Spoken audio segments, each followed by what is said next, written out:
The Secrets of Stargate is brought to you by the StarQuest Production Network and is made possible by our many generous patrons. If you'd like to support the podcast, please visit sqpn.com/give. You're listening to The Secrets of Stargate, Episode 58. Janet West, Jackson has identified the seventh symbol. All right, here we go. We are about to try to make a connection. All we gotta do is bust out of here, commandeer the ship, and fly on home. Indeed. You say that a lot. I know that this could be dangerous. But this is our job, right? It's what we signed on to do. It was never about going home. It's about getting us to where we're going.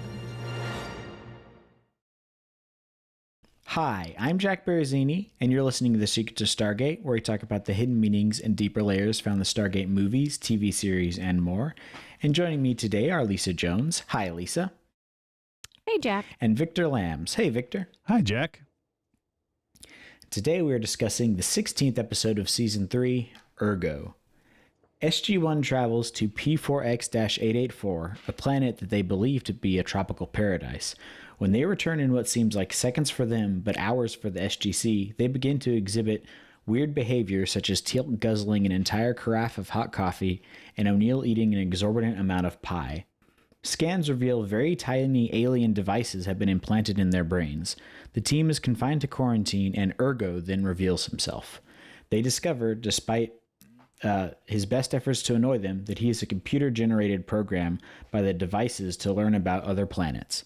Samantha tries to disable the devices with an EMP, but this only provides temporary relief from Urgo. The SGC finally decides to contact Togar, the creator of the implants, to see if he will remove them. Despite Urgo's warning that Togar will scoop out their brains with a scoopy thing, they return to P4X-884 where they meet Togar, who looks just like and is just as handsome as Urgo. They convince him that Urgo constitutes sentient life and to let him live in his head rather than theirs. He agrees to this proposition and frees SG-1 from Urgo and his insatiable appetite for pie. Yes, this is the Dom DeLuise episode. Yes, the Dom DeLuise episode. Yes, That's how it's known. Yep, it was amazing. Absolutely loved it. What are your thoughts on it, Lisa? Well, I think out of the 213 episodes of Stargate SG-1, I think this is probably almost unanimously a top 5 favorite of fans. It is one that everybody mentions and quotes from, and it's just fun. I mean, right? It's just pure fun, and we want to watch it over and over because you just keep, I don't know, quips and noticing things that are funny and that I'd forgotten about. And Dom DeLuise, I mean, he was just such a treasure. Yeah, no, it was fantastic. What about you, Victor? Yeah, this is a favorite episode, I would say. I mean, there's so many great memorable moments in this. Watching it again, as they come up, you're like, oh, it's the pie scene, or it's like, oh, it's the defibrillator scene, or it's just the most Dom DeLuise thing you could possibly imagine. It's one of those rare cases where a sci-fi show has a guest star on and then it just plays to the guest star's strengths, and I thought very well done here. Yes, definitely. I was gonna say that same thing, where sometimes you'll get a guest star on either because they're well known and the show needs to boost its ratings, or the guest star has some connection or is a fan of the show, and those are usually pretty hit or miss because sometimes they just feel like we have to feature this guest star in the most awkward and non-organic ways possible, but he just blended in perfectly with the cast here, and it was really fun to watch. He's definitely one of the, I would say, the best special guest star we've seen so far in the 3 seasons. That you're right. You could watch another episode with him. Mm-hmm. It's not cringy at all. No, it's not. We should campaign for Amazon to make a Stargate Urgo. Just bring him back. I mean, it might be difficult now, but Yeah. Right. They got the one of his sons could reprise his role, right? Yeah, definitely. And that was fun too. This was directed by his son, Peter DeLuise. So yes, who makes a cameo as well. Yeah, we don't have to ask. No, when he because pops it's up in this very episode. apparent. Oh yeah, I liked that. That was good. Where he de-ages himself to be the handsome military guy. Yeah, what about now? Yeah, and Yeah, that.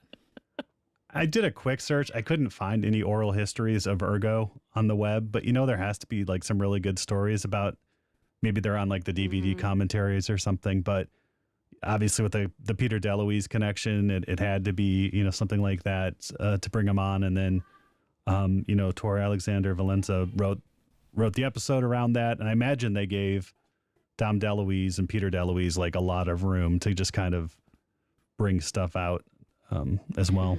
Yeah. Apparently, Dom DeLuise just ad-libbed most of his lines, and apparently they had to. Teal'c is not very prominent in this episode, and apparently the reason is Christopher Judge was not able to keep a straight face most of the time. Yeah, I could just imagine Dom DeLuise trying to crack up Christopher Judge, in full Teal'c mode, and yeah, it would not be possible to withstand such a barrage of comic whimsy. Mm-hmm. So I wonder how much of the scenes were planned in that case, like because he was just riffing on things. Like, was the defibrillator thing, was that scripted, or did he just go make it up and then they just all went with it? Like when he starts singing me, Yeah. me. Yeah. I mean, you kind of wonders, like, okay, here's where we're gonna go with the episode. Now have fun. Yeah. The shooting script may have been like 4 pages long, and it was just like, Urgo on the base, and then like Urgo in space, and yeah. Yeah. Yeah. Okay, at this point, you're just gonna annoy them, and then you're gonna Now, who did a great job at keeping a straight face was Terrell Rothery, Janet Fraser, because she was, sitting next to him or across from, in a lot of the, like when the defibrillator, she was standing right next to him. And so the fact that she kept a completely straight face through all of that, Christopher Judge Teal'c gets up and walks across and, starts turning it on. I thought she did a fabulous job, because there's no way you could not just, I just can't imagine how long it took them to film this episode. Yeah. They had to have been cracking up. I heard there's a lot of bloopers, but I couldn't find any. Yeah, I was looking for that because I feel like that would be fantastic to see. But I like how not only did she have to keep a straight face, she had to pretend like he wasn't even in the room, which would make it even harder. Right. Not to look at him. Well, and I love that sometimes, like that one scene with Carter, when they walk into the hallway and she's talking to Janet, he's not there. Like, Urgo's there, but the actor's not there. So it's her just talking to air.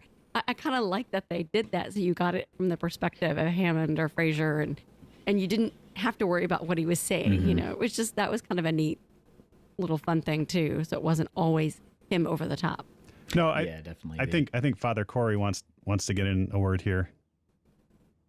Wait, am I the only one who can see him? And hear him. No, I'm not going to bring up Lower Decks right now, Father Corey. No, that was my. He's not here, and he's still making Star Trek that was my Father Corey bit. Nice. Yeah, no, and it's interesting because if you look before, there are people credited, at the end of the episodes, but in the opening credits, only Dom DeLuise and then Terrell Rothery are actually credited as guest stars for the episode. So I think that, I think that she definitely earned that above the fold credit there. Mm-hmm. I don't think anyone else, any of the other people who appeared in the episode, even said anything. Yeah. Hammond, but all of the you think about how we talk about the expense of an episode. This had to have been a pretty inexpensive episode, except for paying for Dom DeLuise, I'm sure. And all that Jell-O. Because think about the carrot cake. But you think about it, they were in the SGC, and then they were in like random warehouse looking place, and that's it. No fancy sets. Yeah, that skipping ahead towards the end where they actually go back to Togar's planet. I'm pretty sure that was just a redress of the Omaraka set. It was very similar. Yeah. You just get your matte gray sci-fi props and what looks like those little bubbly Christmas lights that you used to have like in like the 90s. Oh, yeah, like, yeah. There's like a shot of those at the beginning and then you just generic sci-fi. But yeah, other than that, this is pretty much a bottle episode. But you get your CGI Right. frog. I mean, that wasn't cheap. Yeah, Oh, that's true. yeah. That's where they spent their money. I liked that a lot. Yeah. It felt very Jim Henson to me. That they beam in a creature and it's an aquatic Yeah. creature and it's sustained in like kind of a bubble of water and stuff. Yeah. Well, and think about that twist at the end that Togar is Urgo. Yeah. I mean, that was kind of fun. Again, you had very few other actors in this episode. They were all just the same, like 6. So that was nice. He's so mean. He's handsome, but he's mean. And I like how there's no real like deceptive layers to the character. Like the biggest deception is that he's saying that Togar is going to kill them, which is pretty transparently just so he can defend himself, but there's no like overarching like villain plot or anything like that. It's just a fun episode that's enjoyable to watch. I hadn't thought about that. You're right. But there was no evildoer. Yeah. No real danger even. So they brought back something else in their brains that they're not themselves, that they're being, I'm like, how many are we up to now, right? And this time, Hammond and Fraser just kind of like, don't leave the base. Yeah. It's like it looks like the world's smallest rubber band ball, the little implant that's in their brain that's like they liken it to when we tag animals to track them and learn about their environment. It's the same kind of thing, and that you could take that plot and make it very dark and creepy, but they didn't do that here, and I liked that, where even when you meet Togar, he's not malicious. He's just wants to learn about the universe, and he's a little bit agoraphobic and just wants to stay in his one spot.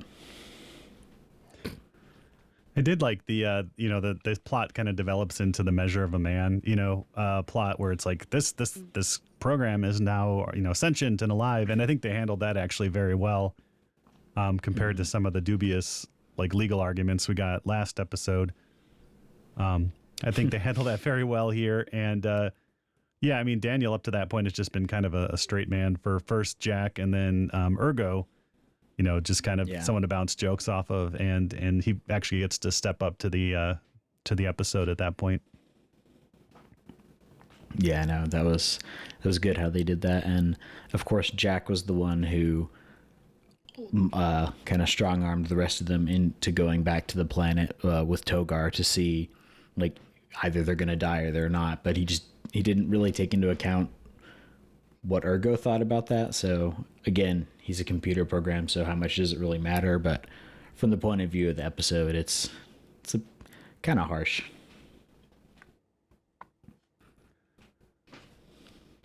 Yeah, I'm just looking through my notes because there's just so many good quotes to quote, and really, I just go watch the episode. Like, yeah, that's the funny thing. Like, it's a good episode, and there's so much in it, but not a lot really happens. It's more just watching the characters bounce lines off each other and how they interact is just a lot of fun to see. It is. You can just imagine how much, like the scene where they're sitting around eating all of the desserts, right? And you first have, O'Neill's picking up a piece and just taking these huge bites. And then Carter just gets up and walks out. They all get up and walk out. And then the next thing you know, they're like shoveling in food. And I just think, how much fun was that? And then you had all these guards sitting around and watching with puzzled looks on their faces. What's going on? Yeah, even when Jack took that first bite of pie, like the focus of the scene is on the airman in the background, just kind of like, checking things out, It's just kind of nice. Yeah, like he takes the first bite and he's like reading like a debriefing or whatever. And then he takes another bite and then he just puts the thing down and just picks it up like it's a pizza slice and just starts going to town on it. But from the very first scene in the conference room when they come back, right? And you see O'Neill get up to get coffee. And then he goes and offers to pour Daniel coffee. And you think, you never see that, them get up and walk around during a debrief, right? And he's offering to pour the coffee. And then they're all like, this is good coffee. Is that cinnamon? No, it's chicory. They're having this whole, and you're like, okay, something's weird. Like, this is not normal for them. but it's not way weird. It's just off. Right. So, and then of course until Teal guzzles the hot steaming carafe of coffee. Do you Need think? to find a GIF of that? Yeah. Just to use it for every Monday morning. There's probably a GIF, right? Probably. It's like, I feel okay for someone who just drank half a gallon of scalding or steaming hot coffee. Do you think Urgo is a metaphor for drug addiction? I don't either. No. I think he was a metaphor for let's get Dom DeLuise into this episode. Exactly. Right. And just let him go crazy and wild and like. Okay, I did look up why they said Mary Steenburgen. Because this is the first time he mentions Mary Steenburgen, and he mentions her like in 4 episodes over the 10 years. And he, in an interview, they asked him,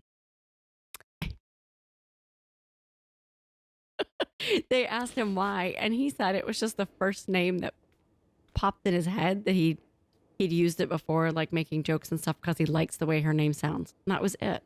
That's amazing. I mean, it was a year after Pleasantville came out, that horrible horror movie that she was in, but I don't know if that had anything to do with it. Oh, yeah. I blocked that movie out of my memory, so thank you for that, Victor. Yeah. I haven't seen that in a long time. One of the worst horror movies of the 90s. Tobey Maguire. You're going to make me go watch it. No, Don't. Under no circumstances. Just rewatch Urgo. Yeah, rewatch Urgo, yeah. There you go. And give him a double And I did Java have to- kick. I had to Google, okay, because Dom DeLuise, okay, Jack, you knew who he was, Oh, right? yeah. Yes, I know him as what I remember him from is American Tail, the big cat. Because I remember watching that as a kid, and he's got that very distinctive voice and that very distinctive delivery. So that's what I associate him with. I had to think about it because I just feel like I've always known who he was and seen him in a bunch of things, but I couldn't really nail it down what it was. I had to look it up. But and so Smokey and the Bandit, Yep. Best Little Whorehouse in Texas, Cannonball Run, those were all way my childhood. And then it was just like he was in every basically sitcom ever in the 80s. Yeah, he kind of, I mean, I just looked through. yeah. He would be one of the guest stars they brought in. He was a regular with Don Bluth's animated feature, like, Yeah. The Secret of Nim, partnered with Mel Brooks quite a bit. He was Pizza the Hut and Spaceballs. Blazing Saddles. And then, yeah, that's right. And then he was on an episode of The Muppet Show as well, where he was also very Dom DeLuise in that. Right. It's just kind of funny because it all just kind of blurs together. Like, oh, of course I know who he is. Yeah, he's one of those actors where you know him, but it's hard to think about like what exactly is he from. He's just known. Apparently his I was just looking at his Wikipedia page with all his roles, and apparently his last acting role was as Pizza the Hut in the animated Spaceballs series from 2009. I did not know that existed, so there you go.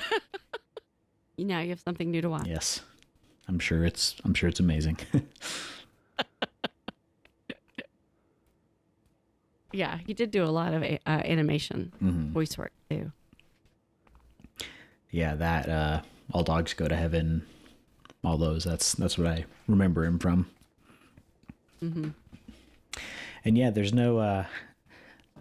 I like how this episode. It's like they could have done this episode with having someone appearing just to the team, no one else seeing them, and had it be the same kind of thing where there's no real like high stakes. There's no like ticking clock really, and it could have been a very boring kind of throwaway episode, but just having Dom DeLuise kind of made the whole thing. Like they could have had someone play him sinister, or almost like, I'm gonna do my Star Trek reference for the night. There's an episode of Voyager where they get trapped in these stasis pods, and there's like this evil clown who's like tormenting them. And it's an all right episode. It's a good horror episode, but it's not the Flotter episode, is it? Oh, that's another thing I blocked out of my mind. Sorry. No, not that one. It's like this weird, like almost like what are they called? Like the clowns with like the big ruffles around their neck. Like it's just really bizarre. Like Bozo. Yeah, that kind of thing. Like Fever Dream. And they could have done that with this episode, and I'm glad they went with the lighthearted, fun, comedic take on it. Apparently, he reminds Sam of her uncle Irving, and I'm guessing that's not Jacob's brother. Now I'm imagining kind of Jacob Carter, you know. I didn't think about that. Having a Dom Irving DeLuise, is the black sheep of the family. Yeah, exactly. Jacob's the general in the Air Force, and Irving is the one just kind of, you know, selling, I don't know, whatever people sell nowadays. What do people sell nowadays? It's Bitcoin. NFTs. Yeah, selling monkey pictures on the internet. Yeah. And we don't really, I feel like, obviously we know why they couldn't have done more of this, but it would have been fun to see them play him more off of Teal'c because of how serious Teal'c is all the time. Like, I feel like that would have been fun to see, but of course, apparently Christopher Judge couldn't even keep it together for that, so it's probably why they threw it over to Daniel, like when Urgo does his woof line, you know, this Dom DeLuise woof, and then, you know, you pan back over to Daniel, he goes, woof. You know? And Daniel gets a lot of that in this episode. Mm-hmm. Yeah, and Jack just kind of plays his one-note, agitated, angry character. Mm-hmm. But it didn't feel obnoxious this time. It didn't, no. I forget what episode it was a couple times ago that it just was over the top. Was it the one with Flash Gordon that I really detested? Oh, yeah. That one either. You know, where it just was so, you know, Jack was snarky and irreverent and all the things, but it was so much fun this time. Mm-hmm. So it was done in just a fun, lighthearted way, in the way he bantered with Urgo. And even before, and then you had Carter, who was loving him. Yeah, and even before Urgo appears in the episode, Jack's bantering, but it's not obnoxious when he's, you know, when they see the picture of the beach on the screen, and then they're talking about, you know, one man's paradise is another man's prison. Never run with scissors. They're just going back and forth, and then, you know, they step through the gate in mid sentence as he's, you know, going through all these, which is another way of saying, and then he's back in SGC. Goodbye. Yeah. Yeah.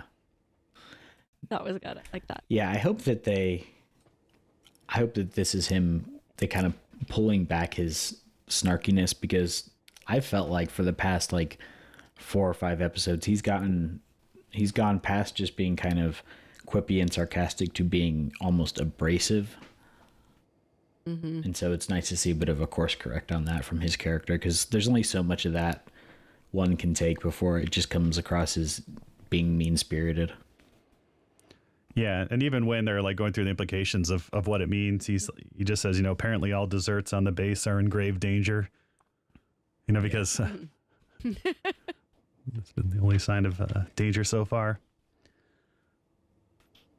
Did you notice how they had like the way they laid out that dessert table, the 3 colors of Jell-O? I mean, they really put a lot of thought into how to make that table look good on TV, because you had all these pies and stuff that were brown, and then you had these higher up, like a sundae glass. I overthought this way too much, I promise. You know, these sundae glasses full of brightly colored Jell-O scattered around. And so when you just look at the shot, it was like, that looks really, your eye is drawn to the middle of the table. I actually watched this YouTube channel of this guy who used to work as a food arranger for movies and for commercials and stuff. And it's really interesting how much, not just thought, but planning and almost artistry goes into setting up food to make sure it looks good and looks appealing on a screen, because it can be hard to make something not just look like garbage. Like, I don't know, anytime like you see people posting their food Instagram pictures or whatever, and it's like, that just doesn't even look good. But there's a lot of work that goes into making food look good, and a lot of the work, especially for like commercials, is it's not even actually food. Exactly. It might be shaving cream instead of whipped cream. Exactly. So, but yeah, the Jell-O did make me think of Jurassic Park, though. Oh yeah. Yeah, the blue Jell-O gets a wow from Sam. Yeah. Yes, it does. Blue Jell-O becomes important. Colored Jell-O sheet. Now I want some Jell-O. I've not had it in probably 20-something years, but We have some in the fridge. Nice. I should have brought it out and eaten it while I was sitting here. I'm not going to do the Pudding Pops commercial. It's 2022. I can't do it anymore. It was problematic when I did it. Maybe 5 years ago. You were talking about guest stars and building the episode kind of around him and letting him shine. And you contrast this episode and the way they handled Urgo and Dom DeLuise with Gamekeeper. Yeah. Which I forget his name. Dwight Schultz. No, y'all. Yes. Dwight Schultz. Yes. And how y'all talked about how it just didn't. He didn't shine. He didn't do what he was. He could have just run with that episode, and he didn't. Mm-hmm.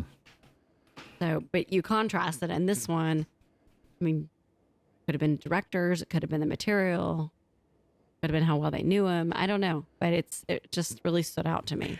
I would bet that having Peter DeLuise directing it probably helped too, because not only were they have that family relationship, so they're probably comfortable around each other. It's not like you're just bringing in, here's our guest actor, he's here for 2 weeks or whatever while I film this episode, and he's got to work with these people he doesn't really know. He's got that relationship established already. And also, I think because Peter DeLuise had a decent amount of creative control over the show, he was able to plan it out and work it so that everything was lined up to be as good as it could be for what they were trying to accomplish. So I like that a lot. Mm-hmm. I did like how when they do introduce Togar, who's as handsome as he is evil in Urgo's words, he sees it looks just like Urgo, only he has his hair's actually combed. And Dom DeLuise plays him as basically like a Star Trek the original series alien. That is an error. And I did notice that, and it was seemed very intentional. Yeah, just overpronouncing the words, but it was just a lot of fun. I want to figure out, going back to that CGI alien creature, I want to figure out who designed it, because it seemed very unique. It seemed like some thought went into it. Yeah, that's a good question. I mean, probably some visual effects studio, that worked with MGM, I'm guessing. Yeah. I mean, if you look, maybe it was left over from some Outer Limits episode or something. Yeah, who knows? Well, kudos to whoever designed that thing, because I liked it a lot. Yeah, that's the funny thing about this episode is it was really good and it was very full, but it's so much of it is based on the dialogue and the character interactions that it's hard to convey that over an audio podcast. So all I really got to say is people really need to go watch it. It's a good one. If you're Victor could just give us a whole lot of lines. Oh yeah, but I mean, even you've got them all written down. Even one of my favorite bits though is a physical bit, and it's a physical computer effects shot where they're sitting in the locker room and Urgo's talking, and Jack is just so frustrated he's passing his hands through Urgo, and they do this with computer effects, and he shoves his hand through Urgo's mouth and is making it go blah blah blah while Urgo's talking. And I had to watch that one a couple times. It's just very funny. That, or when Urgo makes himself very small. Yes, teeny tiny Urgo. Yeah. Yes. There you go. This was the first time we saw the new locker room, wasn't it? Oh yeah. Every other time we've seen it was just lockers, and this was the first time. There's 4 corners. SG-1 is important now. They have their own locker room, which, as a female, I'm still Carter. I guess it just worked for TV that Carter's in there with them and doesn't have her own space. She'd probably have a couch in hers. Scented candles. Yeah. I know what's up. Her motorcycle parked in it. Yeah, Father Corey's not here to let us know how all that stuff really works in the military. Oh, that's true. I doubt they have the men and women sharing a locker. It's just, especially not in 2000. Yeah. Maybe not, but probably not. What year was Starship Troopers in? Yeah. That was the 22nd century. You mentioned Pleasantville is the worst movie, and then you bring up Starship Troopers. Hey, man. Hey, now. I like that movie. No. They do that in Battlestar Galactica, too, where everything is unisex. That's true. But I don't know. And we end on a good note of that yet another technologically advanced race doesn't want to share. Mm-hmm. I want to know where he got his stuff from. Like, he's just some random schmo on a planet that's doing experiments, or we don't see outside of his lab at all. So, like, is this just some dude in his basement and then the rest of his planet is also advanced? That's a really good question. Yeah, I assumed he was from just a race of like scientist people, but you're right. He could be just doing this all for fun. Mm-hmm. I like when they asked him, why don't you go out and explore yourself? And I'm like, danger? Yeah. The gold? The gold, yeah. But yeah. Awesome. Yes, this is one of my favorite episodes I've seen so far. So this is what I want sci-fi to go back to, where it's fun and doesn't make me feel depressed and it's not dour. But That's true. It is funny that is what makes Stargate so lovable, is that just, I don't know, even you have the episodes that go deep, but they're one episode, and then you have the ones that have fun, and then they poke fun at themselves, and I don't know, it's lighthearted. Like you said, it could have been sinister, dark, and no. Yeah, I always tell my kids, like, you can tell a movie is a good movie if at the end everybody comes out and sings a song and dances, and that's the ending of the movie. Like, it doesn't matter what movie it is. You could just have your movie end that way, and it's a good movie. And I think, any show where they can just, like, stop whatever's going on and have a comedic episode is a good sci-fi show. Mm-hmm. Rather than 10-episode arc of depressing hyperviolence. Like, if this had been a modern show, and I know I probably sound like a broken record at this point, but if this had been a modern show, this would have been like a 10-episode arc, and it would have been about the horrible PTSD and like trauma that they're getting from having something implanted in their head. Mm-hmm.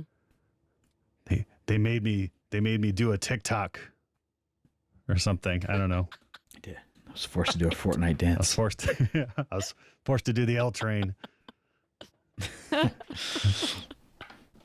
Couldn't stop dabbing. I couldn't stop. There we go. I thought you were advocating for a minute, Victor, that this episode should have ended in a song and dance number. I wasn't sure where you were going. Well, instead we get kind of this like episode where they like come back to the Stargate, and it's like, whoa, why is everyone pointing their guns at us again? It's because you've been gone for 10 hours. What?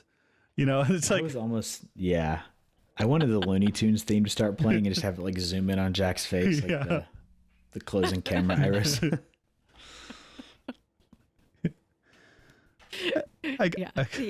Then the whole, it's a bait and switch with the Paradise Planet. Yeah. Mm-hmm.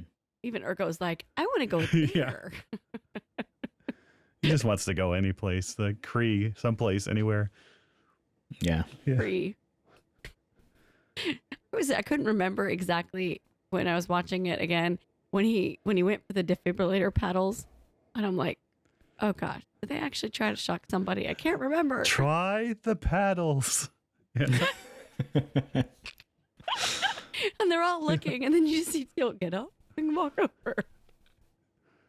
But I like how Carter's calm. She's like just explaining stuff to him, and they're all like, what are you doing? Yeah, she definitely gives him the most benefit of the doubt of anybody. Yeah. Or when they're all singing row, row, row your boat, but they're in separate rooms, but it's still synced up the way that you would do it. Like around, yeah. Yeah. Uh-huh. And then you felt for Frasier. Yeah. Everything seems normal. They're going back to work, and then... Nope. Here we go again, yeah. And then Jack's like, I don't sing. I don't even know the words to row, row, row your boat. Press play. Yeah, that was the other thing is when Sam is like showing the mount footage at the beginning of the episode, it's just a little thing. Like, she's like, but watch what happens. And she takes something like a card out of like this case. It says, watch what happens if we play the mount, like, and she like, it's below like the table, so you can't see what she's doing, but she just holds the card like up to the VCR and it starts playing the mount footage for like, I'm like, what is this? What's going on here? But it's her IR blaster. Yeah. Oh, what game console? What was that Jack was playing? Was it a Game Boy? Oh my gosh, did I not notice that? When they're all in the Quarantine, the yeah. room, when they first see Urgo, when he comes, appears to them. I'm so Probably a not Game good at Boy my Advance, 90s, I'm guessing, but handheld game things. If it was so. 2000, it was probably. Is that? it'd be a Game Boy Advance at that time, yeah. Yeah, either that or like a Game Boy Color or something. Yeah. Man, I wanted one of those, and I was not allowed to get one. If you didn't get the original Game Boy Advance, you're lucky because it didn't have a backlit screen, and I got so many headaches playing Metroid Fusion on that. Oh yeah. My friend had the one with he had the accessory that was the magnifier and the flashlight. Those didn't work. I think it was garbage. Yeah. You waited until the Advance SP came out, and that was a good one. That's what I have now. My $50 one that I got off eBay. So it works great. That's why I can't believe y'all didn't notice that. That's funny. Yeah. I need to try your Stargate game on that. Oh yeah, it works. It works really good. You could download the. I need to finish that up. No one's been asking except for our 9-year-old. When are you going to finish Star Circle? I'm like, what? I was like, oh yeah, the Game Boy game I was working on. I'll get back to it too. I just gotta finish with my preps first, and then I'll get back to that. But yeah, no, it works great on the POW Kitty. Nice. I'm gonna throw that on there and try it out. Yeah, I think that was it's pretty much all my thoughts on this episode. Just it's really good and it's extremely quotable, and I feel like this is one where you can just get tons of gifs and quotes out of it, and it's fantastic. Mm-hmm. This is one of those you could just turn on when you want just classic Stargate, and just want to relax and laugh and enjoy it. This is it. Yeah. And it's a definitely perfect cornerstone or capping to Dom DeLuise's career too. Yeah. Oh, definitely. So MGM, this is the kind of episodes we want.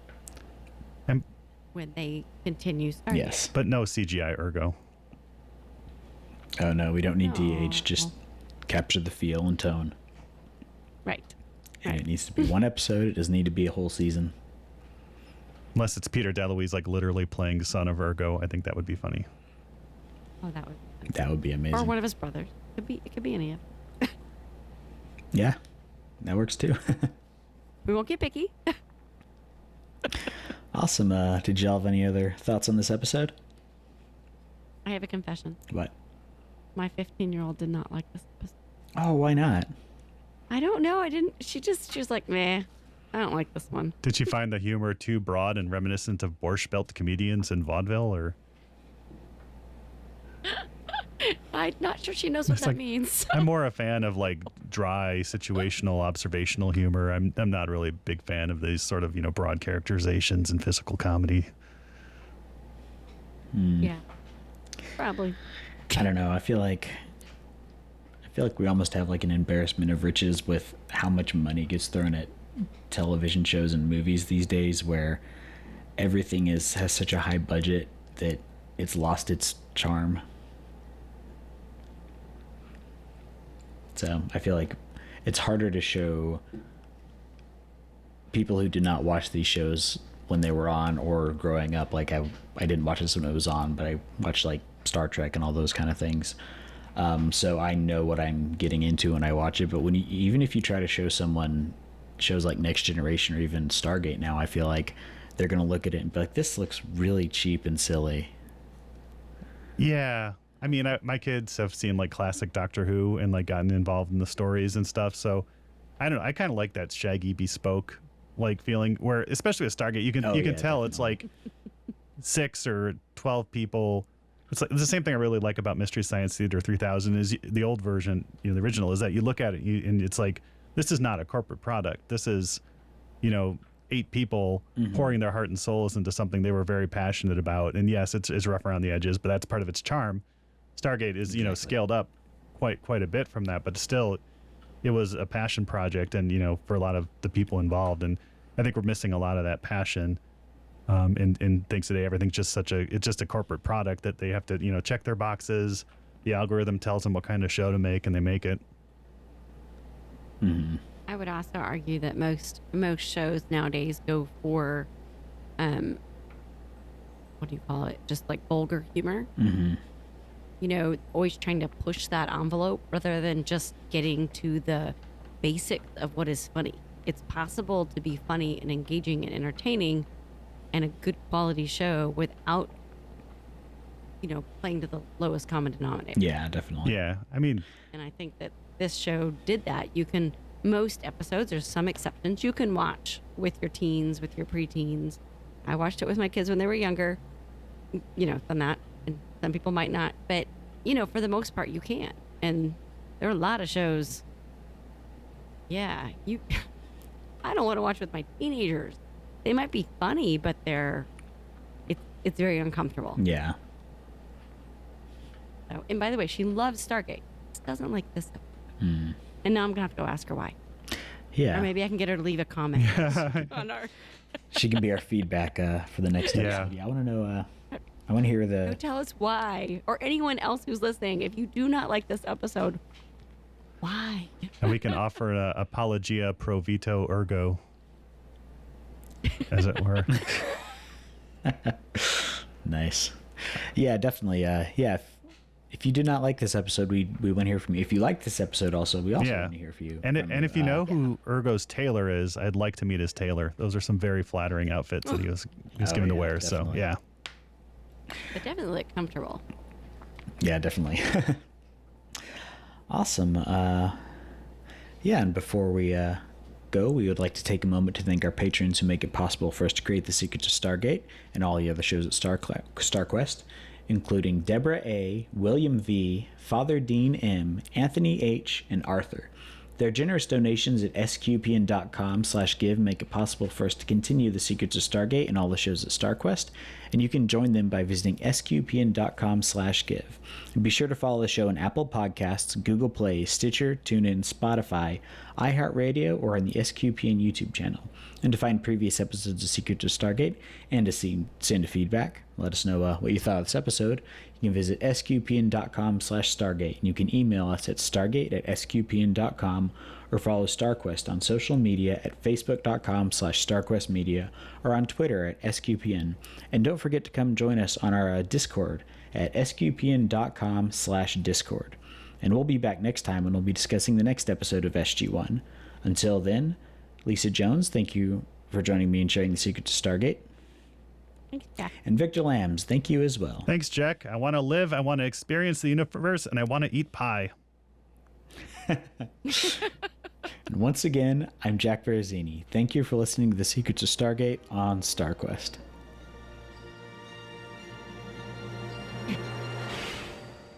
Anyway, I'm sorry, but that just happens to be how I feel about it. What do you think?